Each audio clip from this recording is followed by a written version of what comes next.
부부 사이엔 비밀이 없어야 한다는데 남편과 저는 서로에게 말 못할 커다란 비밀을 각자 한 가지씩 품고 있었어요. 그리고 공교롭게도 동시에 그 비밀이 탄로나게 됐죠. 그날 이후 저희 부부는 생각지도 못한 인생의 전환점을 맞이하게 됐는데요. 그 누구에게도 털어놓지 못했던 저희 부부의 비밀을 썰밤 여러분들께만 이야기해 보려고 합니다. 글솜씨 없는 40대 아줌마지만 잘 부탁드려요. 여러분은 제일 존경하는 인물을 하나만 꼽자면 누구인가요? 세상엔 훌륭한 위인들이 참 많지만 제가 제일 존경하는 사람은 누가 뭐래도 저희 엄마예요. 사실 저는 한부모 가정 출신인데요. 제가 중학교 들어갈 무렵 엄마가 아버지와 이혼하고 쭉 저를 혼자 키우셨어요. 아버지는 늘 일에만 매여 있던 사람이라 저와 엄마를 전혀 돌보지 않았거든요. 아직도 기억에 생생해요. 엄마와 단둘이 낡은 빌라로 이사 온 날 잠자리가 바뀐 탓에 자꾸만 뒤척이는 저를 안고 엄마가 그러셨죠. 지영아, 앞으로는 엄마가 지영이 엄마이자 아빠야. 우리 둘이 함께라면 어떤 어려움도 이겨낼 수 있어. 아빠 없이도 말이야. 그러니까 지영이도 엄마를 믿고 힘내줘. 알겠지? 지금 생각해보면 그건 엄마가 스스로에게 하는 다짐이나 다름없었어요. 생각해보세요. 10년 넘게 전업주부로 살다 갑자기 이혼녀가 돼 자신은 물론 딸의 생계까지 책임지게 됐으니 얼마나 막막하고 두려웠겠어요.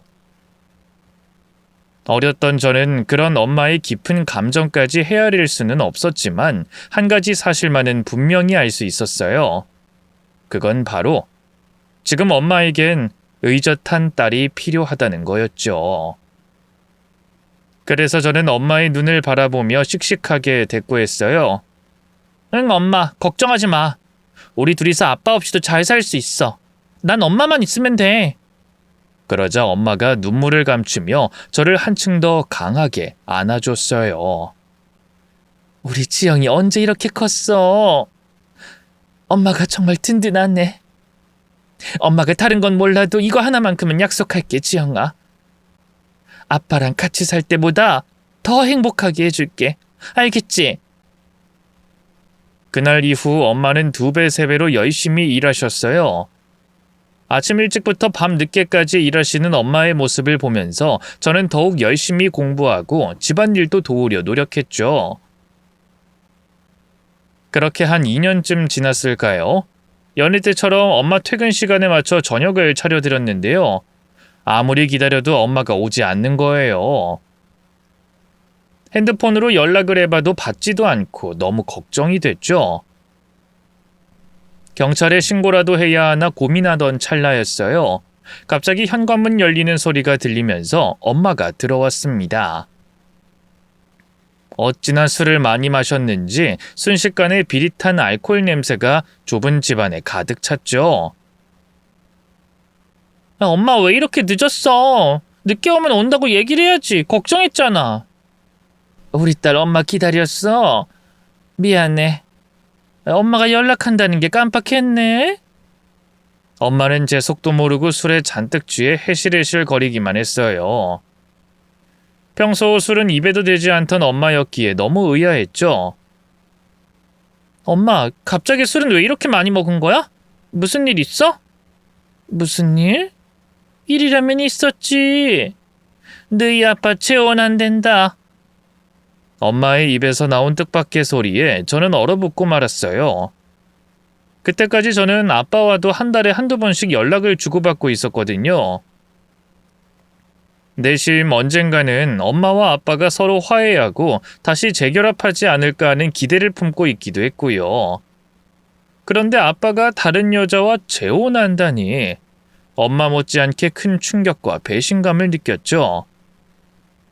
그때 엄마가 저를 끌어안고 말했어요. 엄마는 지영이만 있으면 괜찮아. 지영이도 괜찮지? 아빠 없어도. 엄마가 어떤 대답을 바라는지는 명확했어요. 저는 애써 울음을 꼭 참으며 고개를 끄덕였죠. 그럼 당연하지. 아빠 같은 건 필요 없어. 그날 이후 저는 핸드폰에서 아버지의 연락처를 지웠어요. 그리고 다신 아버지와 연락하지 않았고요. 자연스레 엄마와의 결속력은 더 굳건해졌네요. 엄마는 제가 고등학교를 졸업하고 대학에 진학할 때까지 늘 저를 응원해 주셨고요. 저는 엄마의 사랑과 희생을 잊지 않고 열심히 공부했습니다. 하지만 엄마와의 행복한 시간은 길지 않았어요. 제가 대학을 졸업하고 사회인이 됐을 무렵 엄마에게 암이 찾아왔습니다. 췌장암이었는데요. 발견했을 땐 이미 손 쓸 수 없을 만큼 암세포가 퍼진 상태였어요. 결국 엄마는 이렇다 할 치료 한번 못 해보고 세상을 떠나셨고요. 해일 같은 고통과 슬픔이 휩쓸고 지나간 뒤 저는 큰 상실감을 느꼈어요. 완전히 혼자가 된 기분이었죠. 아버지에게 간간히 연락이 왔지만 응답은 하지 않았어요. 엄마는 죽을 때까지 아버지를 용서하지 않았고 장례식장에도 부르지 말란 유언을 남기셨거든요. 그런 엄마의 유지를 이어받아 저도 아버지와 가까이 지내면 안 된다고 생각했어요. 엄마를 배신하는 것처럼 느껴졌거든요. 저와 엄마를 버리고 다른 가정을 꾸린 아버지가 여전히 밉기도 했고요. 그렇게 고아 아닌 고아가 되어버린 저는 정말 힘든 시간을 보냈어요. 혼자서 삶을 꾸려나가야 한다는 부담감과 외로움이 저를 끝없이 괴롭혔죠. 그런 제가 옆에서 보기에 너무 안타까웠던 걸까요? 대학 동기 한 명이 연애라도 해보라면서 남자 한 명을 소개해줬어요. 그때까지 이성에 별 관심이 없었기에 내키지 않았지만 그래도 친구 성의를 생각해서 억지로 소개팅 자리에 나갔는데요. 웬걸? 생각보다 상대 남자가 너무 괜찮은 거예요. 저보다 2살 어린 연하였지만 그런 나이 차이가 전혀 느껴지지 않을 만큼 어른스러운 사람이었죠. 몇 번의 만남 끝에 저희는 사귀기로 결정했고요. 엄마가 돌아가신 뒤로 쭉 얼어붙어 있던 제 세상에도 조금씩 따뜻한 봄바람이 불어오기 시작했어요. 남자친구는 제가 만났던 그 어떤 사람보다 다정하고 헌신적인 사람이었어요. 그와 함께 있을 때면 그 어떤 괴로움과 슬픔도 눈 녹듯이 사라져버렸죠. 친한 친구들에게도 털어놓지 못했던 가정사도 남자친구에겐 쉽게 얘기할 수 있었네요. 제가 처음으로 아버지의 재혼과 엄마의 죽음을 고백한 날, 남자친구는 제 손을 꼭 잡으면서 말했어요. 자기 정말 많이 힘들었겠구나. 근데도 대견하게 잘 컸네. 기특해. 뭐야. 나보다 2살이나 어리면서 누구한테 대견하고 기특하대? 웃겨 정말. 말은 그렇게 해도 어느새 제 2 눈엔 눈물이 고이기 시작했어요. 그걸 본 남자친구가 커다란 손을 뻗어 제 눈물을 닦아줬죠. 울지마 자기야. 앞으로는 내가 항상 자기 곁에 있을게. 옆에서 자기 엄마도 돼주고 아빠도 돼줄게. 이젠 혼자가 아니야. 남자친구의 말은 저에게 큰 위로가 됐어요. 그날을 계기로 저희 사이는 점점 더 가까워졌고요. 결국 결혼까지 결심하게 됐죠. 결혼식 날 고민 끝에 전 아버지를 부르지 않았어요. 그때까지도 아버지를 미워했던 거냐고 물어보면 글쎄요. 잘 모르겠어요. 당시 아버지를 향한 제 감정이 미움이었던 건지 증오였던 건지 그도 아니면 그리움이었던 건지 너무 오랫동안 만나지 않았으니까요. 고여버린 감정은 어느새 정체를 알 수 없을 만큼 썩어버린 상태였죠. 언젠가부터 아버지도 더는 제게 연락하지 않고 있었고요. 다행히 남편과 시가도 그런 제 처지를 이해해줬네요. 결혼 생활은 행복했어요. 남편 벌이가 큰 편은 아니었지만 저도 계속 회사를 다니고 있었으니까요. 경제적으로 풍족하진 않지만 그렇다고 힘든 것도 아니었고 나름 둘이서 먹고 싶은 거 다 먹고 즐기고 싶은 거 다 즐기면서 그렇게 살았네요. 그런데 결혼한 지 2년 차가 됐을 쯤 남편이 뜻밖의 고백을 했어요. 여보, 우리 회사 말이야. 곧 문을 닫을 것 같아. 뭐? 갑자기 왜? 작년부터 신생회사에 거래처 다 뺏기고 하면서 오늘 내일 하는 상태였거든. 어제 사장님이 갑자기 직원들 다 불러 모으더니 회사 사정이 어렵게 됐다고 조만간 문 닫을 것 같다고 했어. 당황스러웠지만 그래도 애써 아무렇지 않은 척 입을 열었어요. 그래? 차라리 잘 됐네. 뭐 당신 회사 야근도 많고 힘들었잖아. 이 기회에 푹 쉬면서 천천히 다른 일자리 알아보면 되지. 어차피 나도 돈 벌고 있으니까. 그러나 남편은 제 말에 안색이 한층 더 어두워졌어요. 한참 우물쭈물하더니만 연이어 폭탄 고백을 날리더군요. 그게 여보, 기왕 이렇게 된 거 나 공무원 시험 준비해보는 건 어떨까? 뭐? 공무원 시험을 보겠다고? 응. 어차피 내가 대단한 회사를 다니고 있던 것도 아니고 이직이 쉽지 않을 것 같거든. 요즘 경기도 불황이고. 그래서 실업급여 나오는 동안 차라리 공무원 시험을 준비하는 게 낫지 않을까 싶어서. 앞으로 우리 애기도 가질 텐데 안정적인 직업을 갖는 게 좋잖아. 그렇긴 한데 공무원 시험 어렵지 않아? 경쟁률이 세다고 들었는데. 걱정하지 마. 내가 이래봬도 학창시절에 공부는 제법 했거든. 기억력이 좋아서 책 한두 번만 보면 바로 달달 외우곤 했어. 자신만만한 남편을 보면서도 왠지 모르게 불안감이 엄습했어요. 하지만 차마 내색하진 못하고 남편을 응원하기로 했죠. 어쨌든 제가 사랑하는 사람이니까 남편이 원하는 대로 해주고 싶었어요. 그렇게 남편은 늦은 나이에 공시 준비를 하게 됐어요. 학원까지 다니면서 열심히 준비했기에 내심 바로 합격하지 않을까 기대도 했는데요. 2년 준비는 기본이라는 말이 사실인지 그 해엔 똑 떨어져 버렸고요. 이듬해에도 2점이라는 아쉬운 점수 차이로 낙방하고 말았네요. 그쯤엔 이미 실업급여도 끊긴 상태였고요. 저 혼자 벌이로 두 식구가 먹고 살고 있던 상태였어요. 제 수입이 그렇게 많은 것도 아니고 솔직히 경제적으로 많이 빠듯했죠. 남편도 그 사실을 잘 알고 있었지만 근소한 점수 차이로 떨어져서일까요?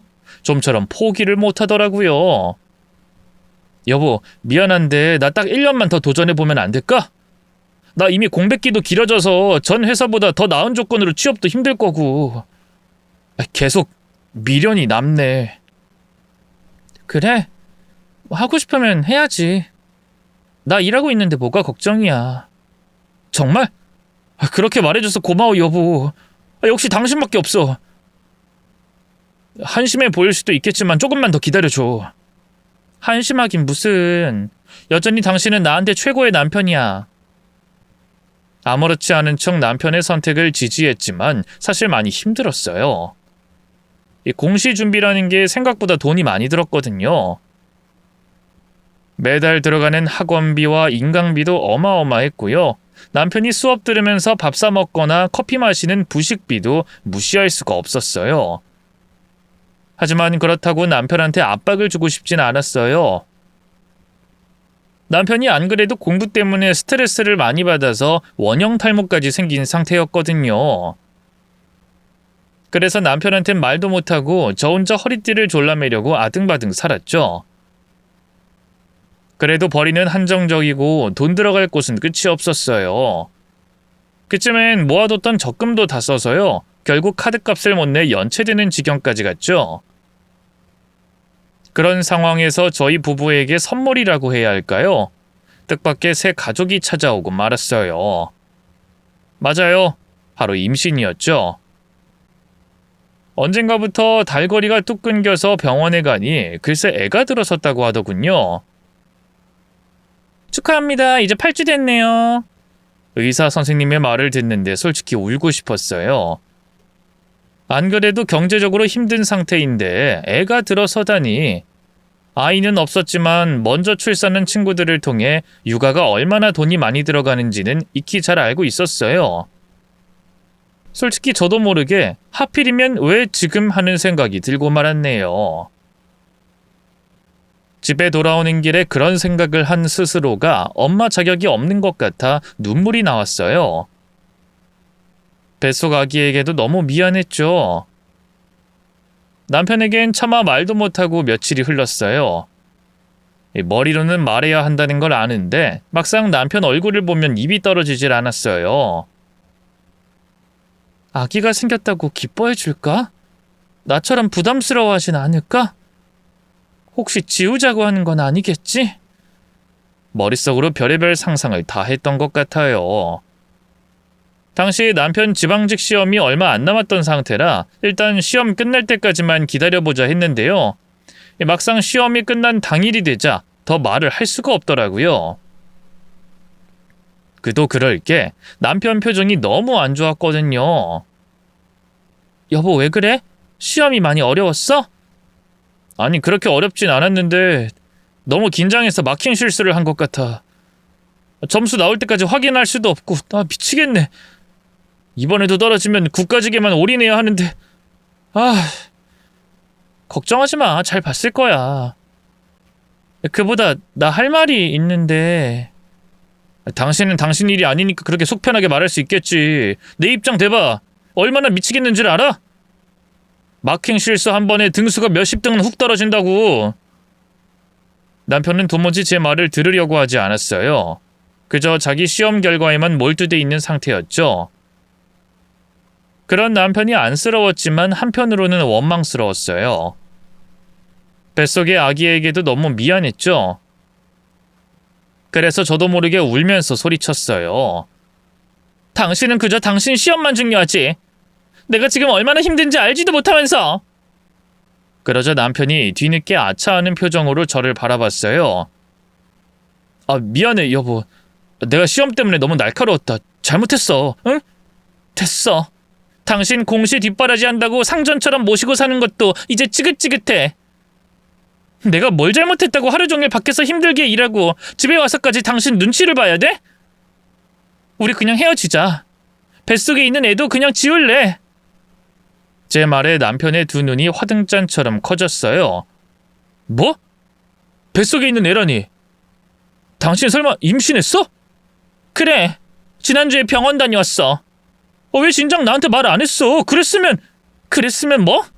그럼 뭐가 달라져? 어차피 우리 이 애 못 키워. 그럴 돈 없다고. 돈이 없다니. 우리 들어둔 적금도 있고. 적금? 그거 깬 지가 언젠데. 그동안 당신 학원비다 교재비다 뭐다 해서 들어간 돈이 얼만 줄 알아? 지금 이번 달이랑 지난달 카드값도 못 내서 연체 상태야.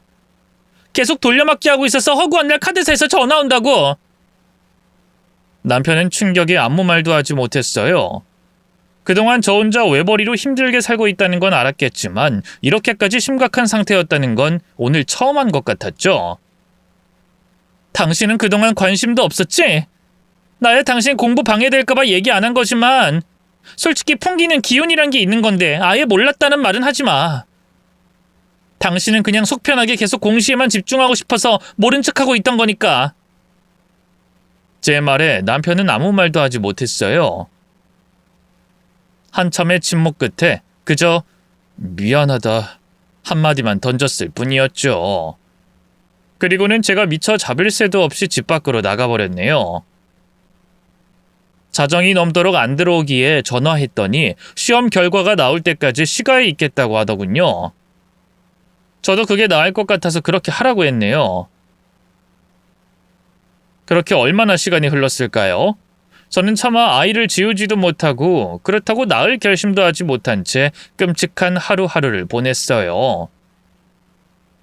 컨디션이 엉망이었지만 목구멍이 포도청이라 일은 해야 했기에 그날도 직장에서 9시간을 내리 일하고 집으로 돌아왔죠. 그런데 웬일로 집에 불이 환하게 켜져 있더군요.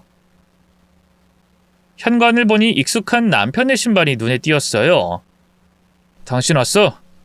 거실로 들어서니 주방에 있던 남편이 저를 맞이해줬어요. 맛있는 김치찌개 냄새가 진동을 하더군요. 얼른 손만 씻고 와서 앉아. 밥 다 됐으니까. 같이 먹자. 저는 얼떨떨한 표정으로 남편을 바라보다 화장실로 가서 손을 씻었어요. 그제야 오늘이 남편 필기시험 결과가 나오는 날이라는 걸 깨달았죠. 남편 기분이 좋아 보여서 붙은 건가 하는 기대감이 솟아오르더군요. 하지만 막상 식사를 마치고 제가 듣게 된 소식은 전혀 다른 방향이었어요. 여보, 나 공시 포기하고 그냥 취업하려고. 뭐? 그게 무슨 소리야? 갑자기 왜? 이번에도 필기에서 떨어진 거야? 응, 또 2점 차이로 떨어졌어. 근데 더는 미련 안 가질 거야. 당신 임신했다는 거 안 이후부터 계속 생각했었어. 그동안 당신이 나 때문에 고생하는 건 알고 있었는데 이렇게까지 힘들어하는 줄은 미처 몰랐거든. 애초에 내가 공무원 되려고 했던 이유가 뭔데 당신이랑 미래에 태어날 우리 아기까지 행복하게 해주고 싶어서 선택했던 거잖아. 근데 오히려 그 길이 당신이랑 우리 아기를 불행하게 하는 거라면 내가 더는 공시를 준비할 이유가 없지. 갑작스러운 남편의 변화에 기쁘기보단 미안했어요. 괜히 제가 못 참고 투정을 부리는 바람에 남편이 자신의 꿈을 포기한 셈이 되어버렸으니까요. 여보, 난 괜찮아. 난 그냥 잘 참고 있었는데 갑자기 아기가 생기면서 너무 혼란스러운 바람에 괜히 당신한테 화풀이한 거야. 그러지 말고 올해까지는 준비해봐. 응? 당신 공무원 꼭 되고 싶어 했잖아. 당신 방금 뭘 했어? 잘 참고 있었다며. 거 봐. 당신 참고 있었던 거야. 아프고 힘든데 나 때문에 견디고 있었던 거라고. 나 더는 그런 당신 모습 보고 싶지 않아. 진작에 이랬어야 하는 건데 너무 오래 걸려서 미안해. 남편이 강한 힘으로 저를 꽉 끌어안았어요. 그리고 그동안 혼자 너무 고생 많았어 하고 제 등을 두드려 주더군요. 남편의 그 위로에 갑자기 눈물이 팽 돌았어요. 그래서 창피한 줄도 모르고 아이처럼 엉엉 울고 말았네요. 그 뒤로 남편은 바로 취업 준비를 시작했어요. 공백기가 길어서 이직이 어렵지 않을까 했는데 다행히 이전 경력을 살려 괜찮은 중견기업에 들어갈 수 있었죠. 초반엔 적응하기 힘들어 보여서 걱정도 많이 했는데요. 남편이 워낙 성실하고 능력 있는 사람이라 그런가 이내 회사 대표님의 눈에 들게 됐고요. 입사한 지 3개월 만에 더 핵심 부서로 자리를 옮기게 됐죠. 기뻤지만 한편으로는 걱정도 되더라고요. 핵심 부서면 일 더 많아지는 거 아니야? 안 그래도 당신 야근 밥 먹듯이 하는데 일이야 당연히 더 많아지는데 그만큼 월급도 오르니까 잘 됐지 뭐. 그래도 너무 힘들다 싶으면 대표님한테 얘기해서 잘 조율해봐. 알겠지? 미련 곰탱이처럼 꼭 참고만 있지 말고. 아이고 별 걱정을 다 한다. 내가 알아서 잘할게. 당신은 우리 뱃속에 있는 꼬물이만 신경 써. 아닌 게 아니라 그쯤에 저는 배가 많이 불러오고 체력이 딸려서요. 더는 회사 업무가 어려운 상황이었어요. 그래서 고민 끝에 회사를 그만두고 집에만 있게 됐죠. 남편은 그래도 괜찮다고 아무 걱정 말라며 저를 다독였어요. 그런 남편의 든든한 울타리 안에서 그간 잊고 있던 안정감과 행복감을 느꼈죠. 시간이 빠르게 흘러 저는 출산을 하게 됐어요. 남편을 똑 닮은 건강한 남자아이였죠. 아니, 내 아들이라서가 아니라 정말 너무 예쁘지 않아? 어떻게 이렇게 사랑스럽지? 남편은 아들을 진심으로 예뻐했어요. 시간이 될 때마다 품에 안고 물고 빨고 하면서 애정을 듬뿍 줬죠. 하지만 그렇다고 남편이 육아를 도울 수 있는 상황은 아니었어요. 남편은 날이 갈수록 바빠져서요. 거의 매일같이 밤 10시가 넘어 집에 들어왔거든요. 아이 낳아보신 분들은 아시겠지만 신생아가 얼마나 손이 많이 가나요? 통잠을 자기 전까지 아기 엄마도 거의 반시체처럼 살아야 하잖아요. 아이가 울며 보칠 때마다 비몽사몽으로 젖을 물리고 기저귀를 갈고 정말 너무 힘들었네요. 시어머니가 도와주지 않으셨으면 진작에 병원에 실려갔을 거예요. 그래도 제품에 안겨 방긋 웃는 아들 얼굴을 볼 때마다 참 행복했어요. 아들이 조금씩 뽀얗게 살이 오를 때마다, 뒤집기에 성공하고 옹알이를 시작할 때마다 감격에 차올랐죠. 그러나 남편은 저희 아들이 자라는 모습을 좀처럼 보지 못했어요. 하루가 멀다 하고 야근에, 어쩔 땐 주말에도 출근을 했고요. 집에서도 하루 종일 잠만 잤죠. 저도 의식하지 못했는데 그런 남편의 모습에 조금씩 서운함이 쌓여갔던 것 같아요. 마치 저 혼자서만 아들을 키우는 것 같아서 말이죠. 어느 날 남편이 퇴근해 돌아오자마자 아들 얼굴은 보지도 않고요. 나 왔어. 밥은 먹고 왔으니까 씻고 바로 잘게 하더니만 그냥 쏙 안방으로 들어가 버리는 게 아니겠어요. 그 모습에 그동안 쌓았던 서운함이 완전히 폭발하고 말았어요. 당신 잠깐 나 좀 봐. 왜? 나 피곤해. 누군 안 피곤해? 나도 하루 종일 집에서 기찬이 보랴 살림하려 힘들어. 그래도 기찬이 하루가 다르게 자라는 모습 보면서 힘을 얻는데 당신은 기찬이한테 애정이 있긴 해? 어쩜 퇴근해선 얼굴 한번 들여다보질 않아? 밥은 잘 먹었는지 어디 아프진 않았는지 궁금하지도 않냐고. 왜 또 그래? 얼마나 힘들면 그럴까 이해는 못해줘? 내가 공시도 포기하고 하루 종일 회사에서 죽어라 일만 하는 이유가 뭔데? 다 당신이랑 기찬이 때문이잖아. 오호라, 이제야 알겠다. 당신 나랑 기찬이 알게 모르게 원망하고 있었구나. 당신 공시 포기하게 만들었다고. 아냐? 제 말에 남편의 표정이 싸늘해졌어요. 늘 제게 져주기만 하던 남편이 그렇게 차가운 얼굴로 저를 본 건 처음이었죠. 그만하자. 더 얘기하면 나 진짜 화날 것 같아.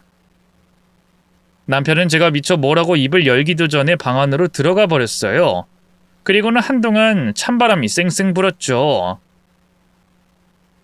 머리로는 제가 남편에게 너무 심한 말을 했다는 걸 알고 있었어요. 하지만 아들을 나 몰라라 하는 남편을 보면서 그간 저도 쌓인 게 많아서요. 도무지 먼저 화해의 제스처를 취하고 싶지가 않더군요. 또 솔직히 다른 쪽으로 남편이 의심이 갔던 것도 사실이에요.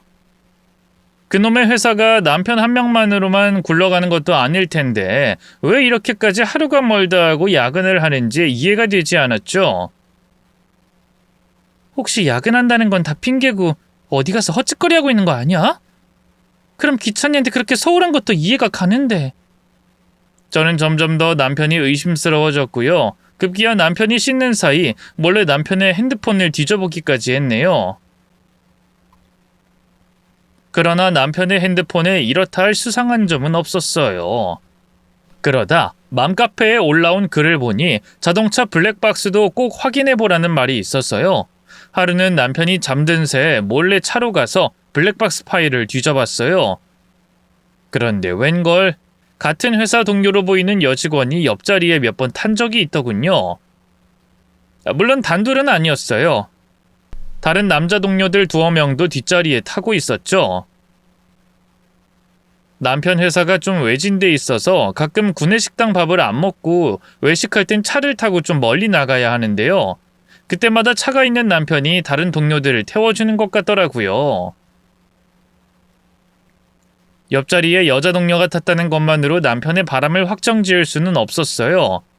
하지만 한번 움튼 의심의 씨앗은 발아해 무럭무럭 자라기 시작했죠. 맨날 야근한다 핑계대고 이 여직원이랑 둘이서 시간을 보내는 거 아니야? 그게 아님 뒷자리에 타도 되는데 굳이 옆에 태울 이유가 뭐가 있어?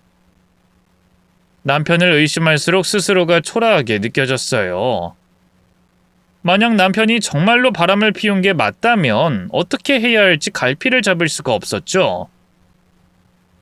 그때 전 이미 회사도 그만두고 집에서 살림하고 애만 키우는 볼품없는 아줌마였으니까요. 그러던 어느 날이었어요. 그쯤에 저는 습관처럼 남편 핸드폰을 몰래 확인하곤 했는데요. 회사 직원에게서 온 문자가 있어 열어봤더니 웬걸 부부 동반 세미나에 대한 설명이 있더군요. 당장 그 주 금요일이었는데 남편이 저에겐 입도 뻥끗 안 했거든요. 자연스레 또다시 의심이 피어오르기 시작했어요. 그래서 남편이 씻고 오자마자 바로 물어봤죠. 당신 이게 뭐야? 이번 주 금요일에 회사에서 부부 동반으로 뭐 해? 그러자 남편의 표정이 티가 나게 당혹감으로 물들었어요. 당신은 왜 남의 핸드폰을 보고 그래? 별거 아니니까 이리 줘. 뭐가 와 있길래 보다가 우연히 본 거야. 근데 부부 동반이면 나도 가야 하는 거 아니야? 왜 여태까지 말을 안 했어? 됐어. 당신은 올 필요 없어. 기찬이 때문에 바쁘잖아. 하루쯤은 어머님한테 부탁하면 되지. 나도 갈게. 글쎄 올 필요 없다니까. 그냥 나 혼자 가면 돼. 남편은 제가 가는 걸 영 탐탁치 않아 했어요. 역시 회사에 숨겨둔 내연녀가 있는 게 맞구나 하는 생각이 들었죠. 아니야, 나도 이번 기회에 제대로 내조 좀 해야지. 꼭 갈 테니까 회사에도 얘기해둬. 저는 꼭 가겠다며 고집을 부렸고요. 결국 남편도 마음대로 하라면서 마지못해 고개를 끄덕였네요. 이 부부 동반 세미나라지만 기실은 다 같이 모여서 1박 2일로 고기 구워 먹고 노는 자리였어요. 어쨌든 처음 회사 사람들에게 인사하는 자리다 보니 아무래도 신경이 쓰이더군요. 그래서 세미나에서 먹을 간단한 음식을 만들어 도시락을 싸고요. 여름이니 더울 테니 목에 두르는 아이스팩 같은 것도 여러 개 준비했네요. 남편은 뭐 그렇게까지 하냐면서 마음에 안 들어 했지만요. 마침내 대망의 세미나 날이 밝았어요. 저는 남편과 차를 타고 회사로 갔고요. 그곳에서 다른 사람들과 함께 다 같이 단체 버스를 타고 이동했죠. 블랙박스에서 봤던 여직원도 직접 만나 인사를 나눴는데요. 남편과 같은 팀에서 일하는 막내 직원이더군요. 아직 미혼에 솜털도 채 가시지 않은 젊은 여자였어요. 그 직원의 보드라운 피부와 윤기가 흐르는 머리칼 같은 걸 보면서 저도 모르게 초라해지더군요. 심지어 그 여직원은 저희 남편과 제법 친밀해 보였어요.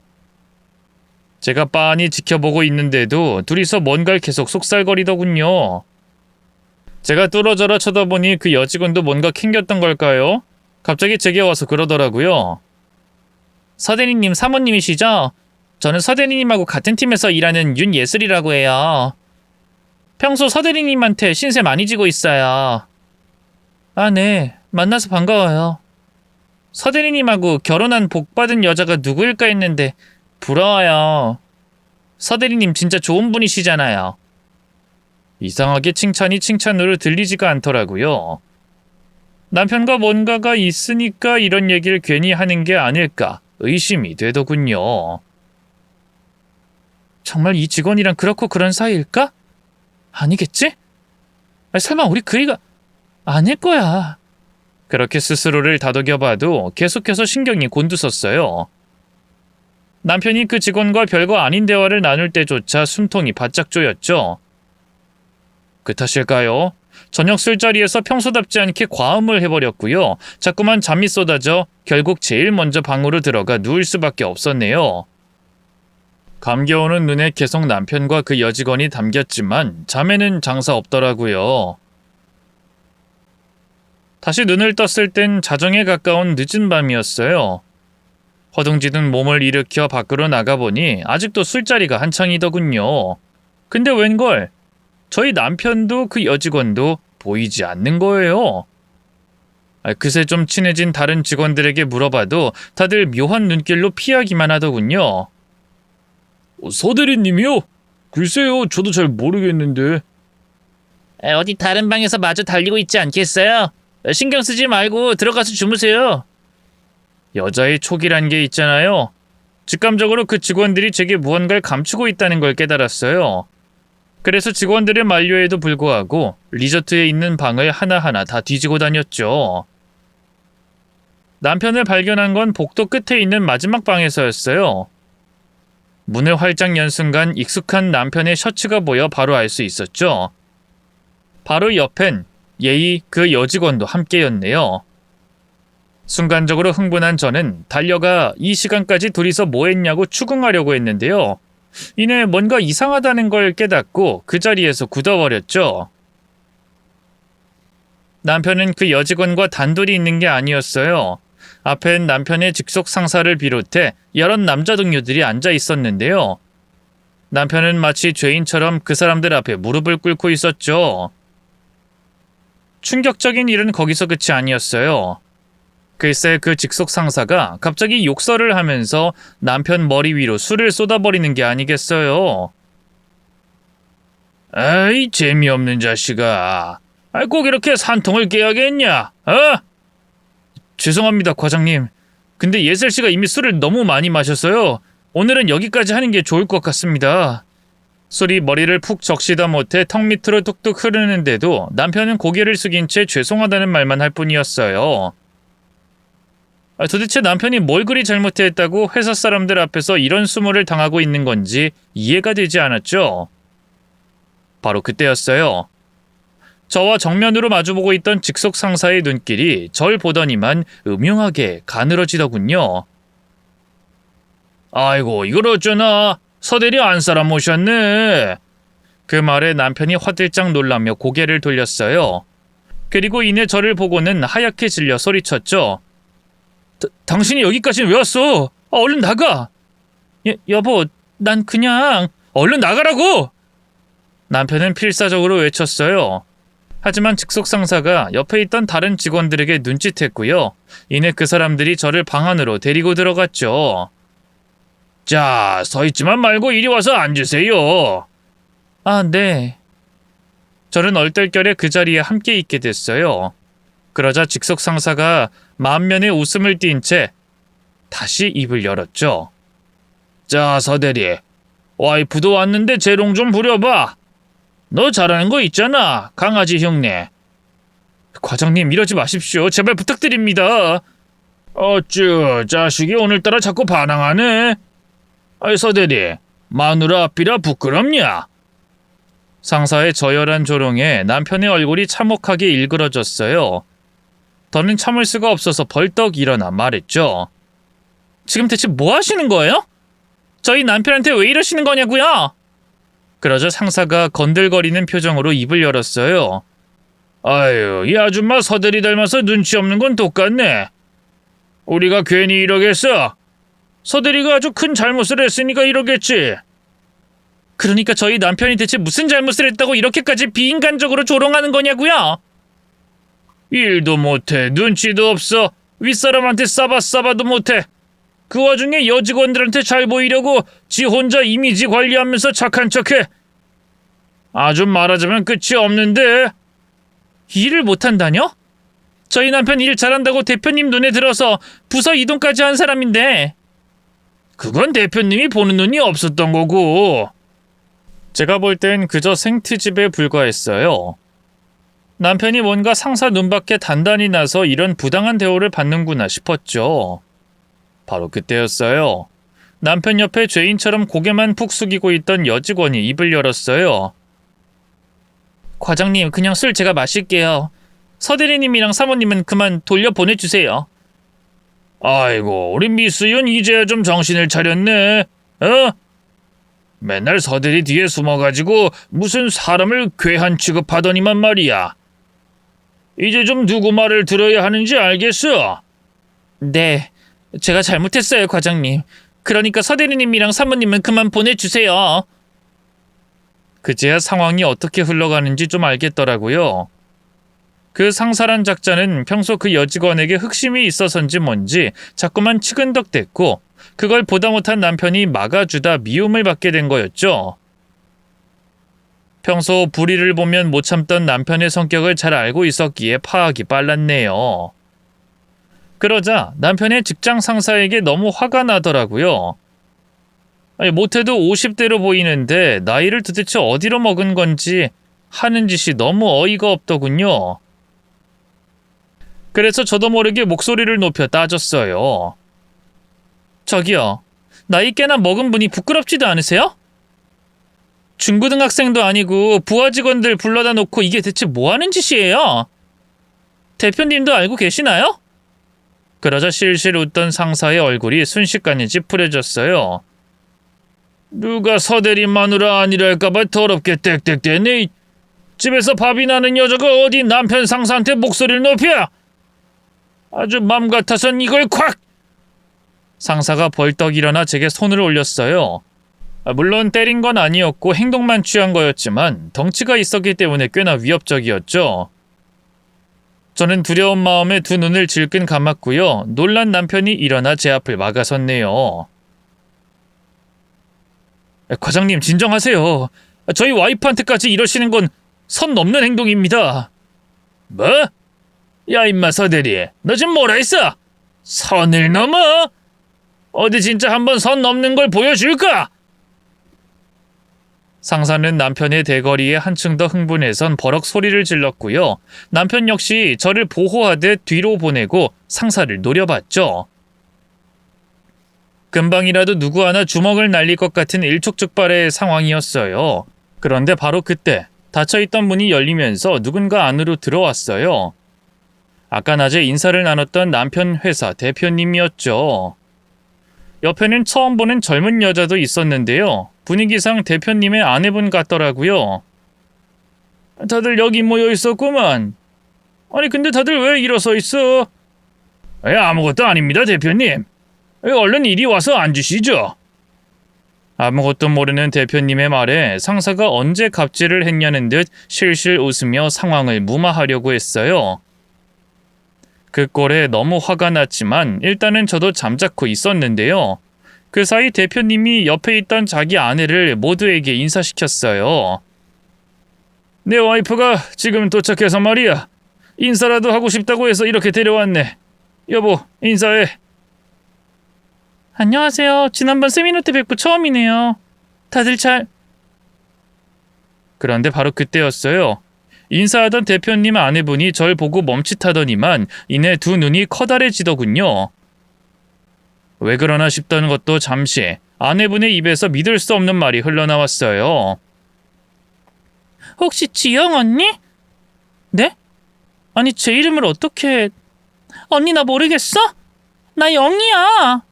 뭐? 네가 영이라고? 대표님 아내의 정체는 다름 아닌 제 지인이었어요. 어릴 때 한 동네에서 나고 자란 친한 동생이었고요. 부모님끼리도 서로 잘 알았죠. 저희 아버지도 그 동생의 아버지도 비슷한 사업을 하고 계셔서 왕래도 자주 했고요. 아니 사모님이 서대리 와이프를 어떻게... 그 모습을 지켜보던 남편의 상사가 얼빠진 목소리로 물어봤어요. 그러자 동생이 신나서 입을 열었죠. 어릴 때부터 한 동네에서 자매처럼 자랐거든요. 언니네 아버지가 저희 아버지랑 비슷한 사업을 해서... 네?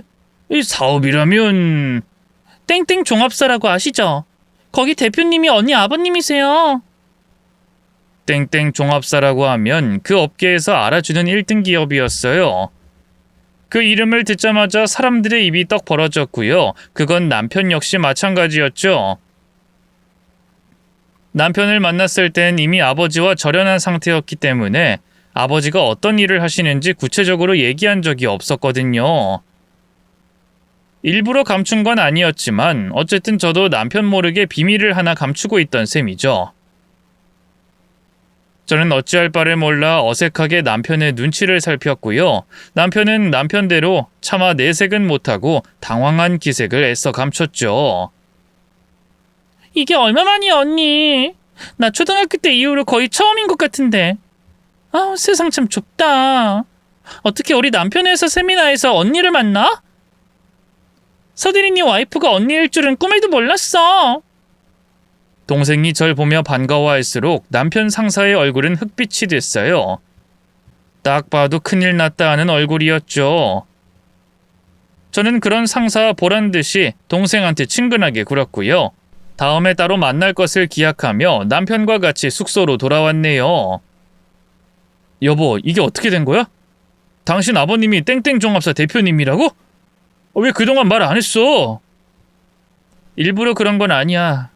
부모님 이혼하시고 남보다도 못하게 지냈으니까 굳이 말할 필요 없다 여겨서. 당신이야말로 어떻게 된 거야? 그 과장인지 뭔지 아는 사람 그동안 쭉 이런 식으로 당신을 괴롭혔던 거야? 그게 실은... 망설이던 남편이 이윽고 차분하게 설명을 시작했어요.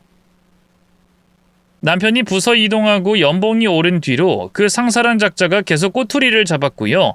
똑같이 괴롭힘 당하던 그 여직원을 한 번 감싸준 뒤로는 그 강도가 더욱더 심해졌다고 하더군요.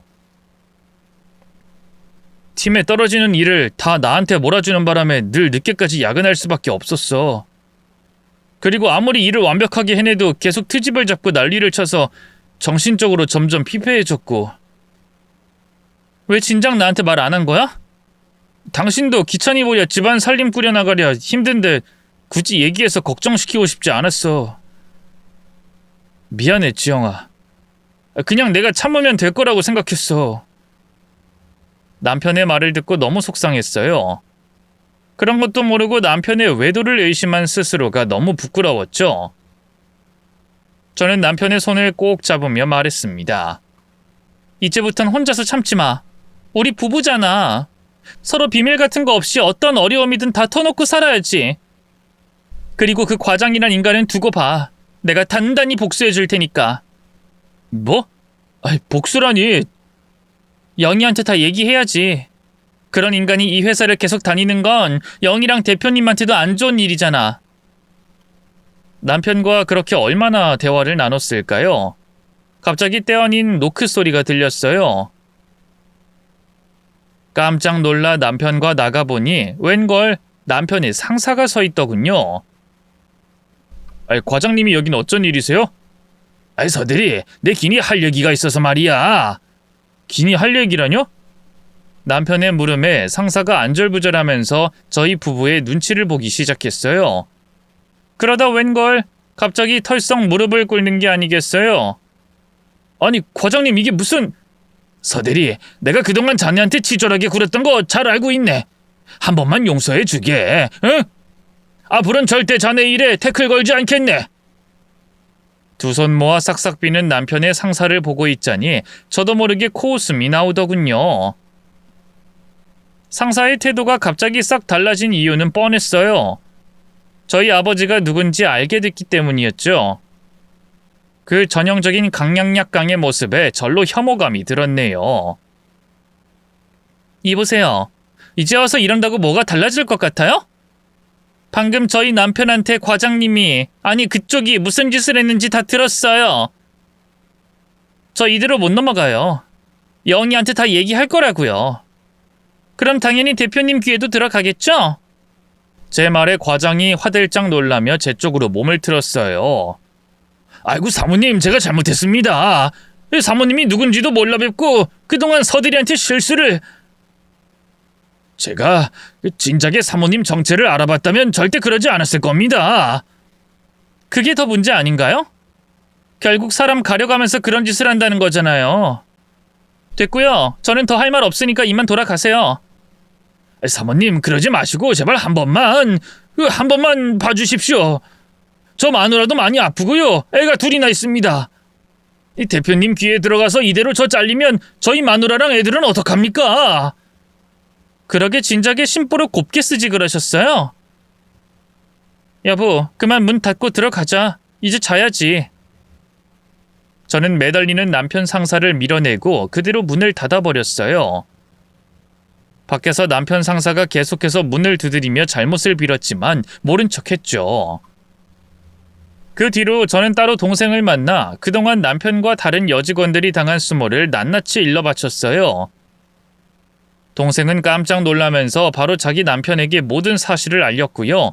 그 과장은 바로 해고됐죠. 그 인간 알고 보니 회사 돈도 몰래 빼돌리고 있어서요. 따로 고소까지 당했네요. 그 뒤로 남편의 회사 생활은 평온해졌고요. 괴롭히는 상대가 사라지자 남편의 능력은 더욱더 빛을 발했어요. 거래처 계약을 몇 건이나 따내서 대표님으로부터 따로 금일봉까지 받을 정도였죠. 하지만 남편은 그 회사를 그리 오래 다니지 못했어요. 더 좋은 조건으로 다른 회사에 영입 제안을 받았거든요. 그 회사는 다름 아닌 저희 아버지 회사였죠. 맞아요. 그 사건이 있고 얼마 안 돼 저는 아버지와 재회했어요. 저희 부녀의 사정을 알게 된 동생이 중간에서 다리를 놔준 덕분이었죠. 시간이 약이란 말이 맞나 봐요. 그렇게나 원망스러웠던 아버지인데 얼굴을 보자마자 월칵 눈물부터 쏟아지더라고요. 아버지는 여전히 강인한 모습이셨지만 얼굴 곳곳에서 감출 수 없는 세월의 흔적이 느껴졌어요. 못 본 새 할아버지가 되어버린 아버지를 보니 참 이상하죠? 더는 밉지가 않더라고요. 저는 그동안의 이야기를 아버지께 들려드렸어요. 엄마의 죽음부터 남편과의 결혼, 남편의 직장 생활, 그리고 최근에 겪은 일들까지. 아버지는 조용히 제 이야기를 들으시며 가끔 고개를 끄덕이셨습니다. 그리고 저 역시 아버지의 살아온 지난날에 대한 이야기를 들을 수 있었는데요. 아버지가 재혼은 하셨지만 저를 위해 일부러 자식을 낳지 않았다는 것도 알게 됐죠. 서서방이 많이 힘들었겠구나. 그동안 너도 고생이 많았고. 그래서 말인데 지영아, 서서방 자리를 내 회사로 옮기는 건 어떻겠니? 어차피 하는 일이야 비슷할 거고 이 애비도 슬슬 회사를 물려준 후임자를 찾아야 해서 말이다. 실은 나 죽고 나면 유언을 남기려고 했었다. 너 아니면 네 남편에게 이 회사를 물려줄 수 있도록. 물론 그걸로 네가 지난날에 받은 상처가 다 아물진 않겠지만 말이다.